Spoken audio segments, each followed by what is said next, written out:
somebody asked me this one day, Steve, what are you doing? Because now that you're not pastoring, and I gave him this answer. I am trying to learn to love well the person in front of me at the moment. I have only got this moment. I am not trying to be the rightest guy on the block and everybody else other than me is wrong. And oh boy, I'm so enlightened. And I have found that that simple sentence is enough to keep me busy for the rest of my life. The other thing, you start to be my age, I'm closing in on 70, not quite there yet, a couple more years to go. But you realize that there's more of your life behind you than there is ahead of you. And I simply don't have the clock hours left on my life to waste on lesser things. I want to love well. And we can talk about what love is if you want to, and it's not a sentimental feeling of affection towards people that agree with me. We can talk about that if you want to. I've got this moment. I want to maximize this moment. What is the moment? The moment is at the petrol station. I'm talking to the clerk at the petrol station. How can I love well at that moment? I'm talking to someone at the grocery store. How can I love well at that moment? That person, let's use the petrol station, whose children are drug addicts, who's had 3 divorces. Do you know what, guys? They really don't care about my atonement theology. They don't care if I can explain all the different theories of atonement. They don't care if I can explain the future from the book of Revelation. They don't care if I know Israel and the mysteries of that. They don't care if I know Calvin's double election. They don't care they just need to know that somebody loves them and that Jesus is really alive from the dead through me. And I'm finding that if people don't get down to some bedrock issues, they end up being doubly disillusioned because just changing to a smaller venue or a restructured meeting or a more open forum meeting is not going to solve the needs of a broken human heart. Somebody wants to be loved. It sounds cliche. It sounds like a line from a bad pop song, but it's the truth. And I find that trying to love well the person in front of me at the moment is a full-time job. And I know when people ask me, what are you doing, Steve? They say, well, tell us about your church and tell us about your ministry and tell us about the books that you've written and tell us about this and tell us about that. And here's the response I get, and it's a heartbreaking response. Listen carefully to the response I normally get when I give that little one-liner. They blow me off. Here's what they say. Oh, yeah. We know all about that love thing, but tell me the rest of the stuff. There is no more rest of the stuff. The rest of the stuff is clanging brass and tinkling cymbals if we don't have the foundational thing. And I know some of the people who the sources of those comments come from, who go to their churches. And I can tell you what, they don't feel loved. It's almost like, oh yeah, that's the basic elementary stuff. Oh yeah. We covered the love of God in our discipleship 101 class. Now we want to go on to deeper things. Well, for me, there is no deeper thing. For me, there is no new thing. It's about going deeper into the same old thing and maximizing the moment that I have today. And really, that's all I had on my heart to share, not knowing kind of where everybody was at. I would assume that if you've made time for this kind of call, that there's something in your heart that says this. Is this all there is? Seriously, this is it? I listen to a sermon, I go home unchanged. I did this once, I'll stop here in a minute. Back when I was doing traditional pastoring, this is part of the process of getting out of traditional pastoring. I asked for, and this is in my congregation, I'll use that kind of language. Could somebody tell me 3 points from the sermon I shared with you 6 weeks ago? Not one hand went up. Okay. Could somebody share a point with me that you remember from a sermon that I shared with you 3 weeks ago? Not one hand went up. Could somebody share with me something you remember from the sermon that I shared 2 weeks ago? Not one hand went up. So finally, you know where this is going. I said, well, is there anybody that can remember anything that I shared last week? And I got a couple of comments, folks kind of tenderly thinking they remembered what it was about. So for me, that begged the question of, what am I doing? What are we doing? There has to be something better than lecturing every week, staying up the night before, praying, fasting, writing a good sermon, just to have it have no effect. Now, I know some folks would say, well, you know, there's the mystery in the preached word. Yeah, the charisma is different than the didache. Preaching is for the in that evangelistic thrust, the proclamation of the word. And so I'm not anti-preaching, but I am anti-thinking that we are going to be transformed by a better lecture than we had last week. If better preaching was all the church needed, we've had preaching Protestant for 500 years and broader for 2000. So there has to be something better, more substantive, more transformative, more impactful than just, you know, another proof text and another sermon. And so I'm hoping that some of you, at least emotionally, if not circumstantially, are on that same kind of journey, looking for a fulfillment that we're not finding in our current affiliation. If I could make a quick, not really response, but you know how one comment triggers another. Nick's comment just triggered this. I got into a somewhat unfriendly discussion with the very ardent anti-institutional sort of believer. You know, the institute, anybody who worships in an organized Christian religion, they're part of the problem. They're I mean, really strong. And I said to that person, I said, look, if the nature and the depth of the love of our God is subservient to the form that his people use, that doesn't say much about the power of his love. My point being, we talk a big game,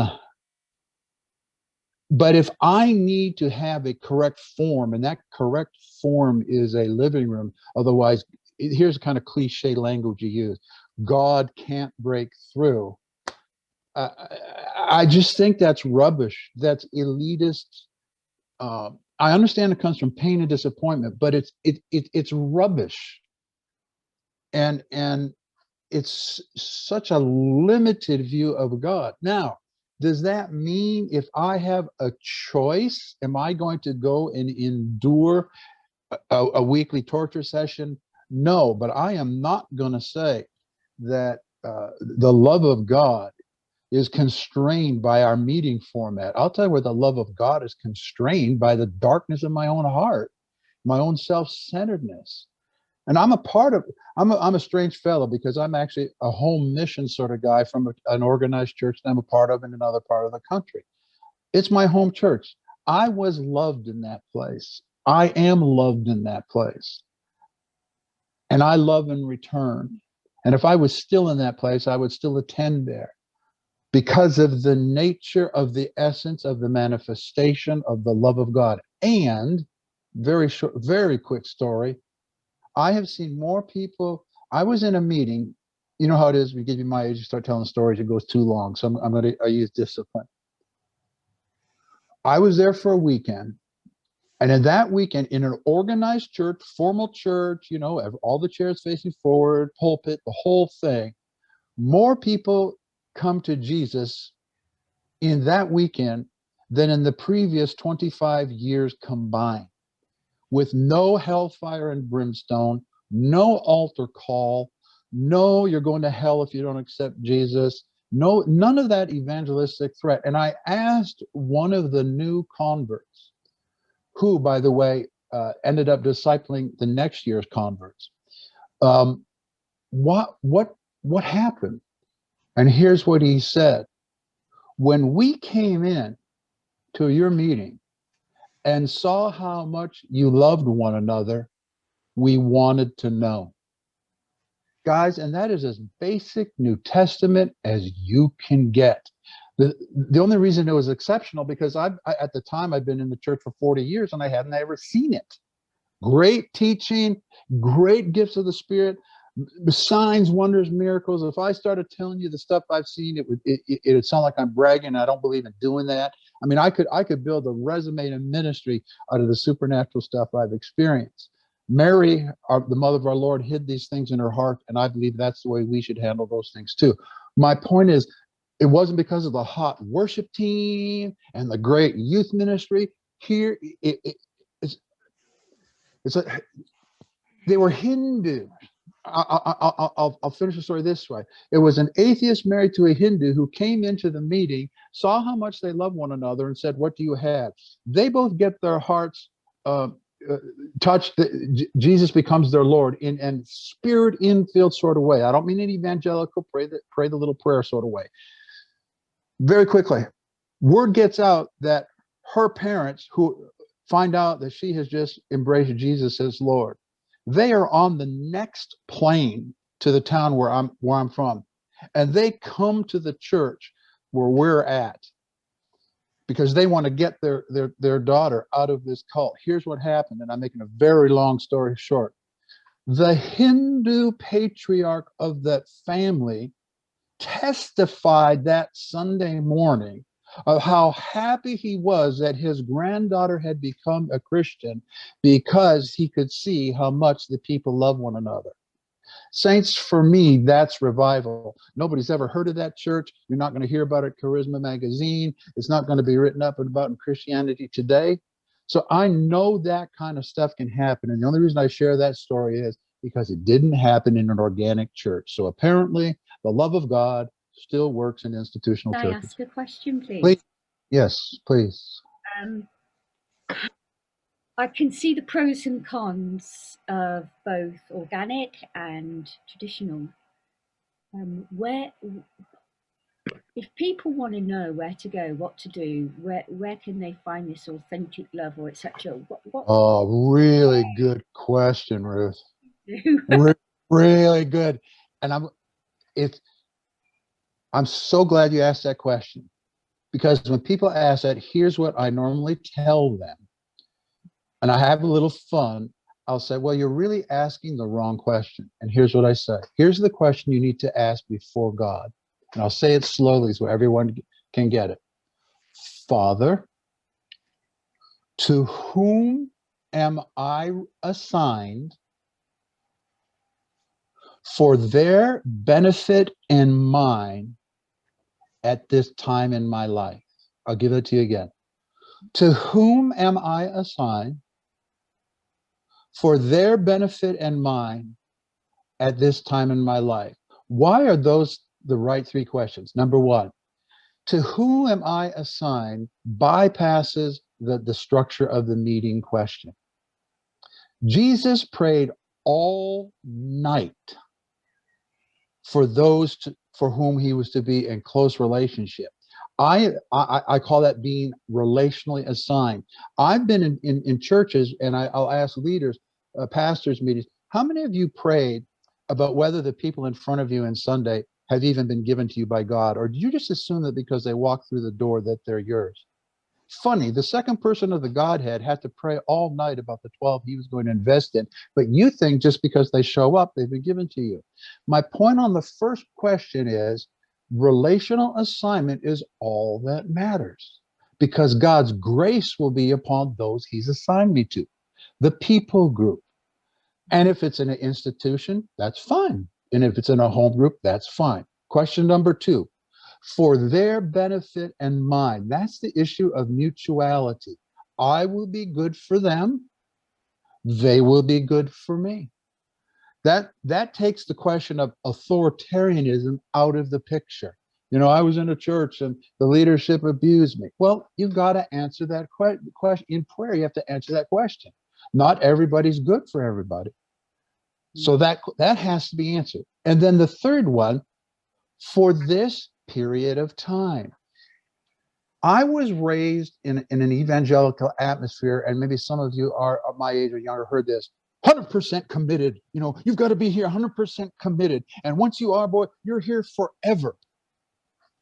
I like to say this. Do you remember in the old cowboy movies in the saloon, they have a swinging door? And the cowboys and the people, they fight and they fall through the swinging door. Our hearts need to have a swinging door. Easy in and easy out. I am not going to presume to know the entire script of my life because I am in a place. Now, I know what I've just said can be abused by kind of squirrely people who says, well, God told me to leave, and God told me to no, you've just come into interpersonal conflict and you don't have what it takes to work through it. But the other side of that coin is when the grace lifts and when something becomes unprofitable, I am free. I can make a change. It doesn't mean I burn my relational bridges. It doesn't mean that people still aren't in my heart, but I'm going to give God room to make a change. And I'm going to run that by people I respect. I'm going to run that by peers and people who are superior to me. What do you think? Here's what I feel God say. What do you think? So I'll repeat it. Father. And guys, you understand, we got 40 minutes together, and I'm firing this pretty fast. And we could unpack any one of these things for an hour. To whom am I assigned? Look, even Jesus was assigned to a people group. Paul was assigned to a people group. Peter was assigned to a people group. So rather than, well, should I go to organic church or an institutional? We got to go deeper. Father, to whom am I assigned? Because you could be assigned to an unpleasant environment. Daniel was assigned to an unpleasant environment. Jesus was assigned to an unpleasant environment. And my issue with most people who kind of are in this kind of journey thing, they are unwilling to allow that consideration into their meditation. Oh, I want to go to this place where there's no stress and where I'm going to be loved and loved back. And, we're dealing with human beings. Those places don't exist. The reason the story that I told you about just a minute ago worked for me because I was assigned there. I was assigned to them. They were assigned to me. We knew it. I knew it. They knew it. Everybody knew it. The witness of the Spirit. Number two, for their benefit and mine. We all have something to give, and we all have something to receive. And number three, nothing is forever, including life. Mm-hmm. So that gives me freedom instead of, here's what normally happens. I've spent 12 years, all my friends are here, and my children's friends are here. And if we leave, they're not going to talk to me when I see them in the market, and their kids are going to not play. Man, if those things are true, we got problems. And the problems are much deeper than the type of meeting we're going to or the form of our meeting. We have deeper issues we need to discuss. So that's a quick kind of bum. Part 4 of that, or the second part, item number 4 is this. Because I was asking the Lord the same sort of questions, Ruth, and he said, why are you looking for some place where these things are going to be met for you? Why don't you be those things for other people? It was a pretty convicting thing. And he said this, and I was talking, and again, very churchy mindset. Well, meetings and sermons and evangelism, . He said, Steve, ask them into your home, ask them to your table, otherwise share a meal, listen to their story, determine whether you're safe in each other's hearts, and that's a big one, and let love demand a meeting. Otherwise, if I have that kind of human dynamic and I authentically engage another human being in an authentic way, and the magic part of the work of the Holy Spirit happens between two human beings, and when the night is over, they say, man, can we do this again? Now you have a meeting. You have a reason to have a meeting, because the bridge of love has been extended from your heart to another human being who recognizes it and wants to be with you again. That protects your heart from being violated by perpetrators who have an insincere agenda. Real quick. So I invite them, and I invite them to my home. We have a meal. We listen to each other. And in the course of listening to each other, I'm picking up that this person is a fraud. I don't have to have a meeting with that person again. I don't have to invite them to my home again. I'm free, because maybe that person is not safe. So that's why we have to learn to be safe in one another's hearts. Ideally, the community, any Christian community, would be that place. But in my universe and in the charismatic universe, I'm just here to again, maybe your universes are better than mine. Again, I'm not trying to project on you. I would hope that they are.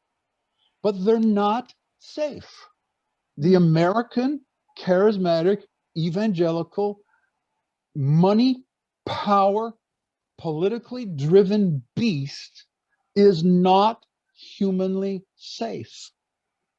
Doesn't matter how right their Bible teaching is. Doesn't matter how many gifts of the Spirit they have. Doesn't matter how many miracles they're doing. They are humanly destructive. And I could never, in a clear conscience, recommend anybody go through the doors of those places. So for me, thank you for the question. I hope I gave you quickly something to chew on. The folks I've shared that with in the past have found it very freeing and very liberating, because it takes that perfectionist thing out too, that, boy, I've just got to find the best place. Man, I got to find the place where they're doing this right, and they're doing that right, and they're doing this right, and they're doing that right. And oh, by the way, again, sorry for the stream of consciousness stuff. I'm just trying to give you guys as much as I can, as quick as I can.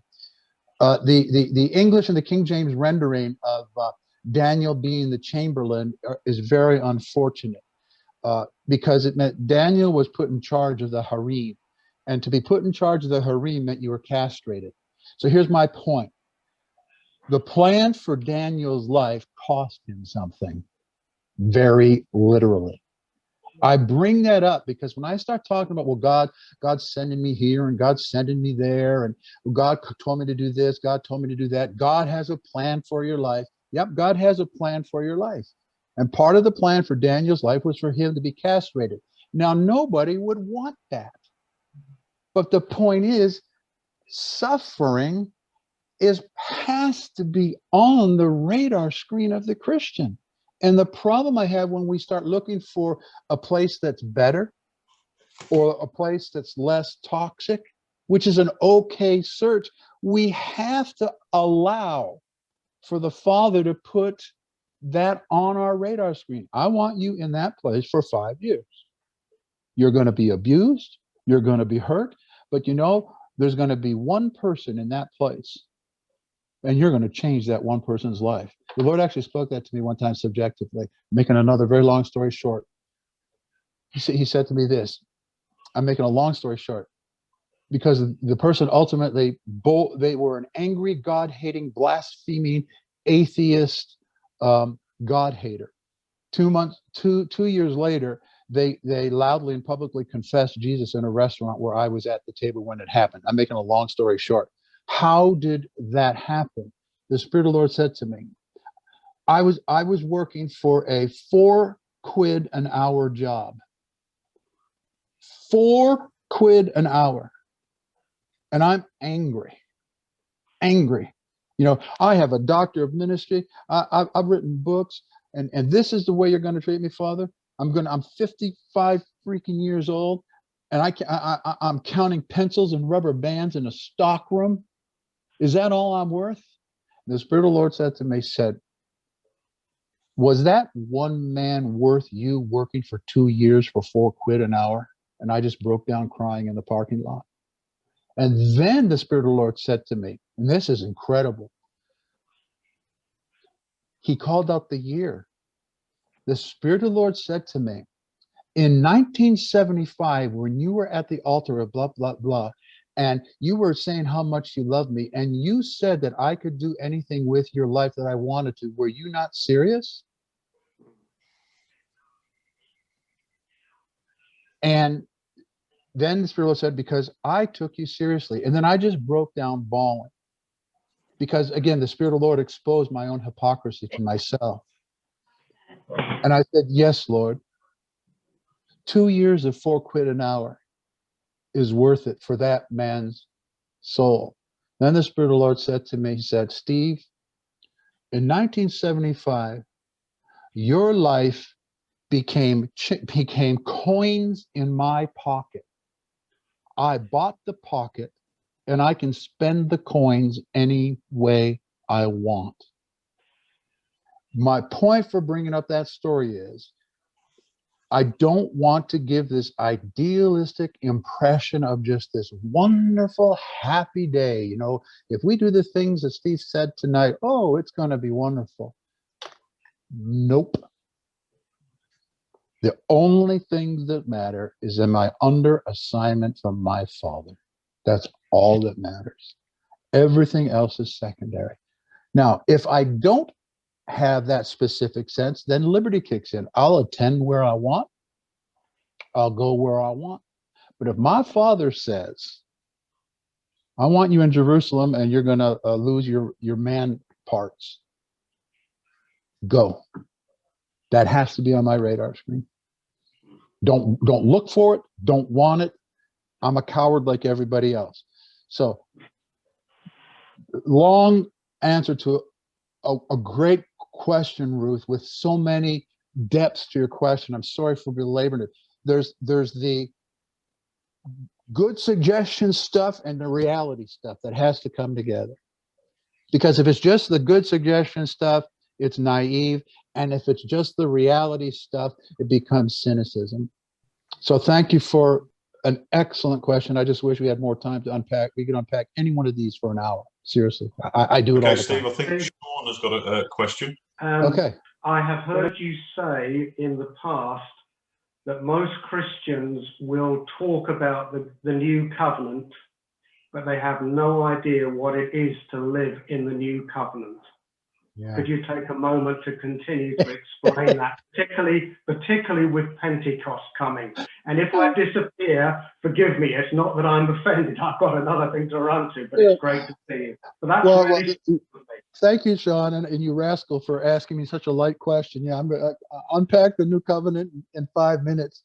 I'm going to do a shameless self-promotion here. If anybody wants more than what I'm about to tell you, this book's available on Amazon.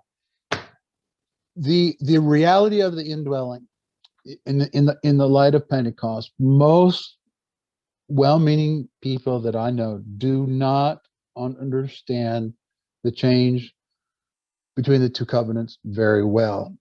I'm trying to think of how to answer Sean's question quickly. All right, let me go with a metaphor. Naturally speak, the scriptures talk about a new birth, right? Or a birth from above, John chapter 3. Paul in Corinthians, or 2 Corinthians 5, new creation. In the natural, a natural birth includes pain. Let me back it up. In the middle of the birthing process, that baby is not intellectually processing what's happening to them. And that mother is not intellectually processing the biology of generation. There's pain, there's pressure, there's darkness, and out of it comes something glorious and a new creation. Excuse me for that. The new covenant is like that. It's not something that I get an improved layer of information upon the old layer. Let me give you a computer analogy. What happens when you try to run a new operating system on a computer that is old? The computer crashes because the update is not compatible with that old system formatting. It's the same thing when it comes to the new covenant. It's not Microsoft. I say this, it's not Moses 2.0. It's not Moses 2.8. It's not Moses plus a better idea here or there. It is a categorically new way, listen very carefully, of being human together. Notice I didn't say anything about church. The new covenant is a categorically different way of existing as human beings together. Yes, it relates to the scriptures. It does relate to our assembling together as believers. It does relate to what we teach and what we share. But there's something more different than that, more complete in that. In that passage in 2 Corinthians 5, I do a whole hour on that passage alone. I can't do it tonight except to say this, that if anyone is in Christ, that person is a new creation. That article, a or an, has been added by the translators. It should be an explosive sort of statement. It should be read like this. If any person is in Christ, behold, new creation. Otherwise, a birthing into a new realm of existence, not just layering up or tweaking up some doctrines. The fundamental essence of the new covenant is about a new dimension of human existence. And most of the time when I hear people talk about new covenant things, they get bogged down in Lutheran debates, law and grace, and the old covenant was law and the new covenant is grace. I'm just not on that page anymore. So for me, the implications of the new covenant must be understood. Otherwise, it's like trying to herd cats. It is not in the nature of cats to be herded. You herd sheep and they respond because it is in their nature to be herded. Cats don't herd, H-E-R-D. So everything I've even talked about tonight is predicated on Sean's question. If we're not different as human beings, it doesn't matter what kind of box we're together in. The new covenant has been given to create a new humanity, a new type of humanity, not just a new way of getting to heaven. I don't believe that. So thank you, Sean, for the question that I wrote 9 chapters on and tried to do. As I've been reflecting on what you've said, and thank you for sharing your journey of being broken bread, I would put it, to be poured out wine. So it's very interesting to talk about love, but I believe that the breaking, it's like a pilgrim's progress, is that we come to be transposed, to be reflecting Christ in righteousness through a process of dying. It's quite challenging for someone who's listening to this tonight to not realize, like in Pergamon, which is in Revelation 2:17, it says, for those who overcome, I will give to feed of the hidden manna, which is daily bread, it's the word, and to give a new name, a white stone with a new name on it, known only to those that receive it.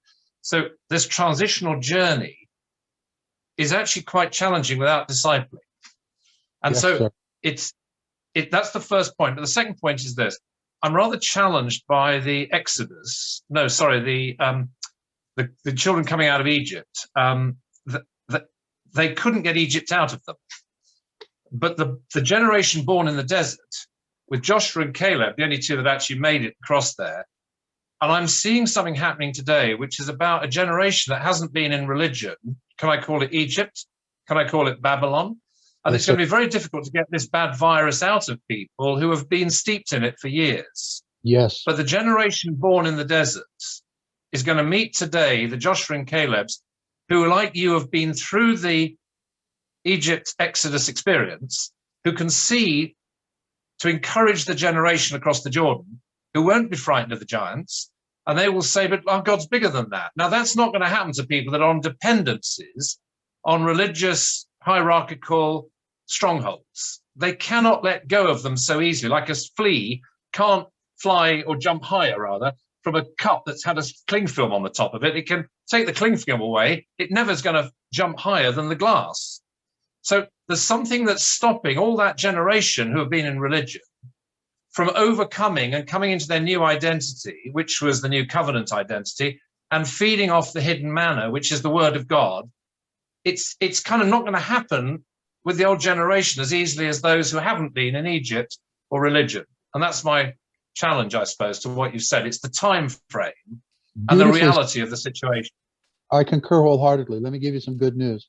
The folks that I relate to are in their 40s and under, and there's not as many of those as I wish there were. And the children of, like, my generation who were raised in church, to your point, Nigel, hey, the children that were raised in it saw the rubbish that it was. They're not buying it the way you and I had to, perhaps. And I'm presuming you're my age, excuse me if that's not the case. But the better news is the 38s and the 40s and the 28s who have no church at all are being spared a lot of that flea grab stuff that people in my generation were raised with, that just clings. They're starting from a completely different place. So the sense of is there happiness on the horizon? I'm seeing both dynamics happen. I did a meeting once with a Joshua generation group. Let's say they were in their mid-20s. Again, making a long story short, these were all children of church people, you know, raised in church, like you said, raised in the wilderness while their parents are serving the Lord, sort of thing. There were 5 people in the group. None of them had been to church in like 11 years. I had a 7-hour meeting with those brothers. The presence of the Lord was so manifest, and I didn't teach, I didn't share, I just listened to their story. And all 5 of those had been were reclaimed for the cause of Christ. And this is going to sound like bragging. I can't help it. It's what they said. At the end of the night, I actually had to stop the meeting because it was 1 o'clock in the morning. These guys had to go to work the next day. And I said, it relates to your point, Nigel, and that's why I'm going here. I said, guys, it's quite obvious that you've been damaged by faulty Christianity and horribly abused by Christian leadership. I said to them, what made you sit here and with me for 7 hours? Here's what they said. Steve, we know that you are not in it for yourself. Exactly the point you just made, Nigel, about getting that junk out of us. The highlight of that evening was when there was a guy there, and this is what he said at the end. He said, I have not prayed for 11 years. Could I please pray to close this time? That was just such a heart lifting thing, you know? So my point is, there is a younger generation who will not have to deal with a lot of the sand of the wilderness that we've had to deal with. They'll have their own challenges because nobody's going to escape the disciplines of the cross.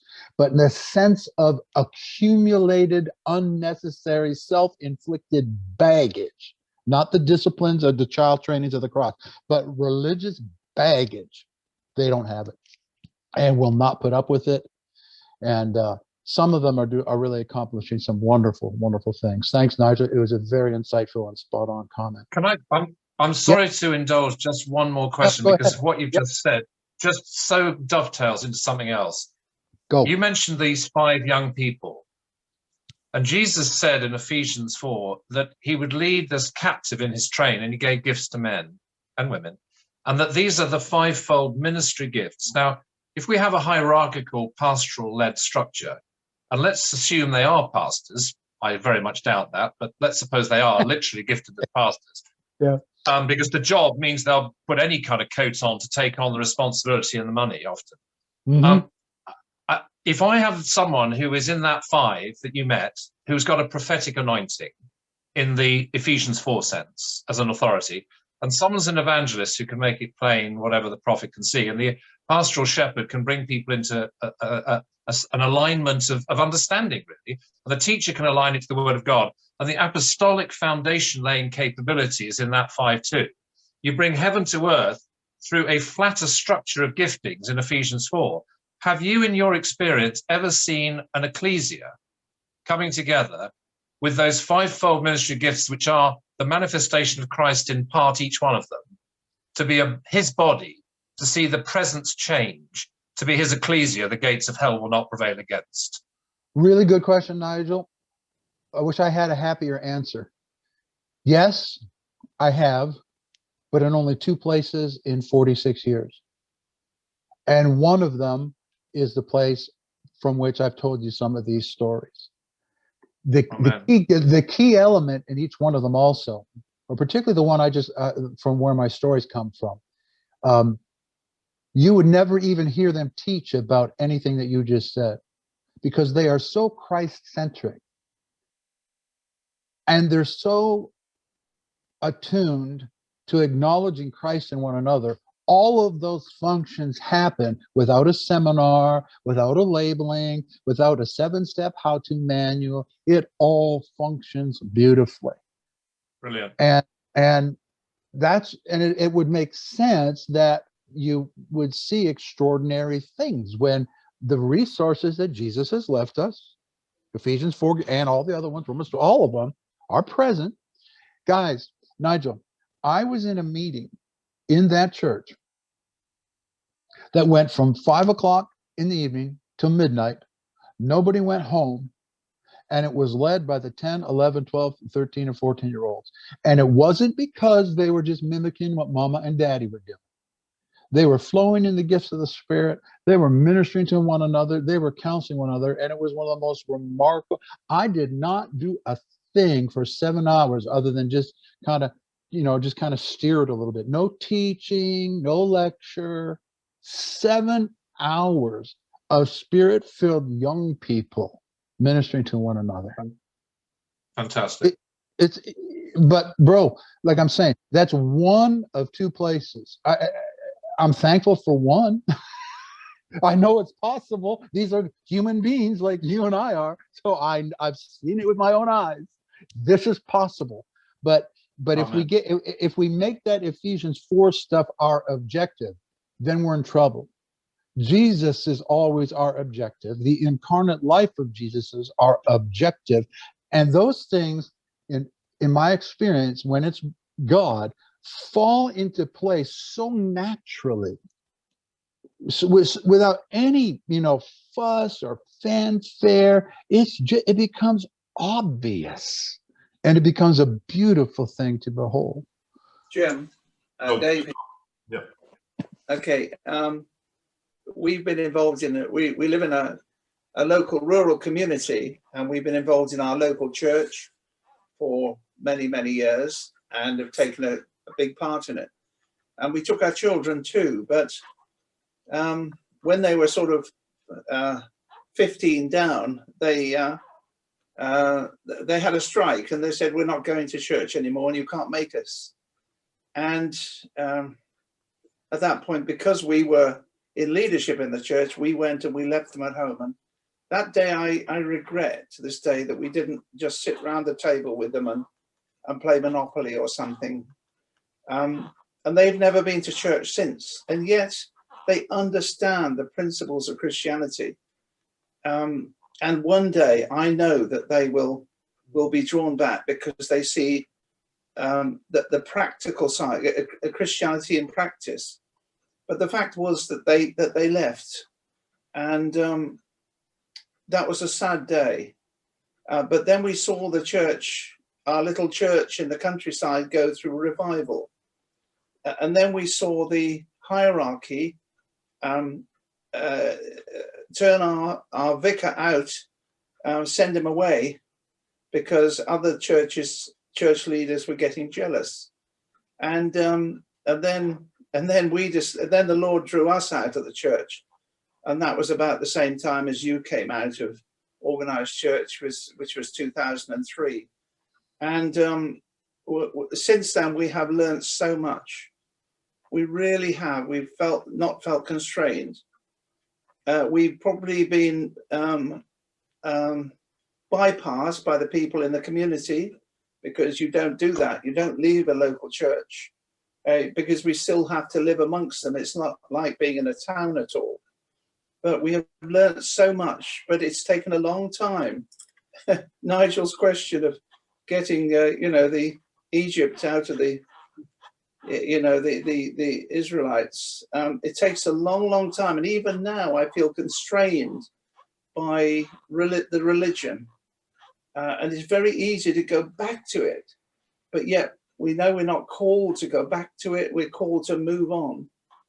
And so now we're in small groups, which is lovely, which is great, and we're growing. But I think the thing that we need to do now is to be reaching out all the time. Jesus said, go and make disciples of all nations and draw them in. And this is what we're not good at doing, drawing people in. We're happy with little groups, but little groups eventually are going to turn in on themselves unless they're continually being renewed. Yep. Drawing people in all the time, organic.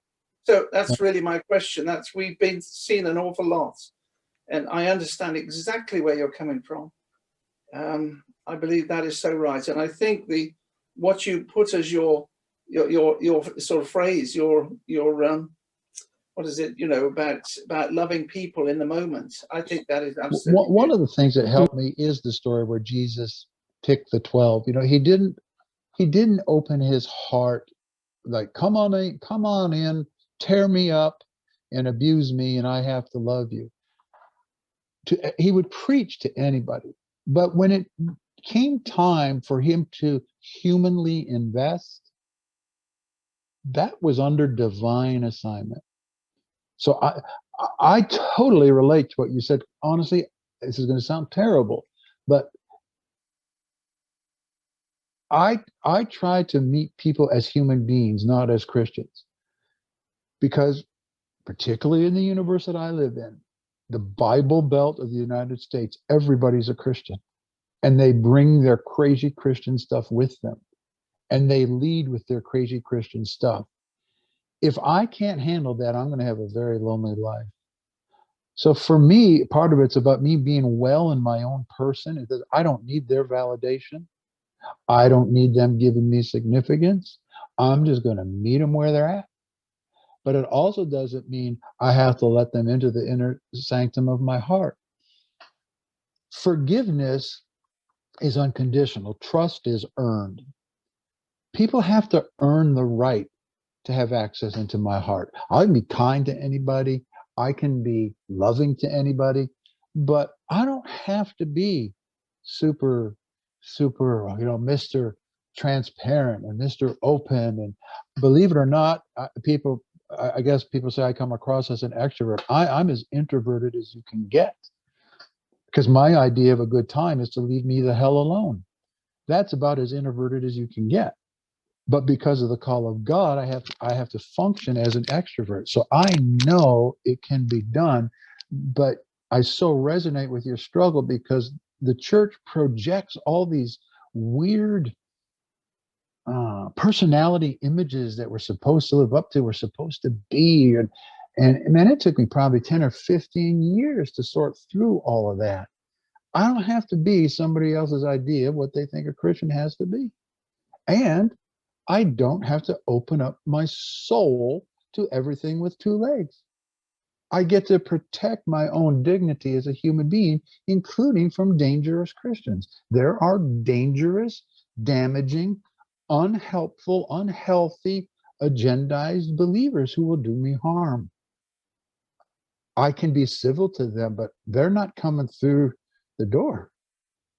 And that's okay. We get to protect part of my story. And I'll make it quick as Jim asked a question, but I had a supernatural experience, which I will forego. My first trip to the United Kingdom, both on the plane over and on the train ride to Plymouth, in which I just found myself weeping for the country. And ever since then, I've had a love for the country. I even was tried to move there. I was so touched. It's a long story, didn't happen, but just in the sense of a unique burden for the UK and for the people of the UK. It's a God thing. I can't explain why. But I felt like I was home. I felt like I belonged. Like I said, it was so tight. And it has to do also with meeting people like Jim and Lorraine and brother from Plymouth and some people from Stoke-on-Trent and Manchester and London. And it was like, I'm among my own. I was going to move, but I didn't have enough income to qualify to get through British immigration. You know, I didn't have enough money. They wouldn't let me in. But just in the sense of how much of a heart I have for the UK, I was going to move there.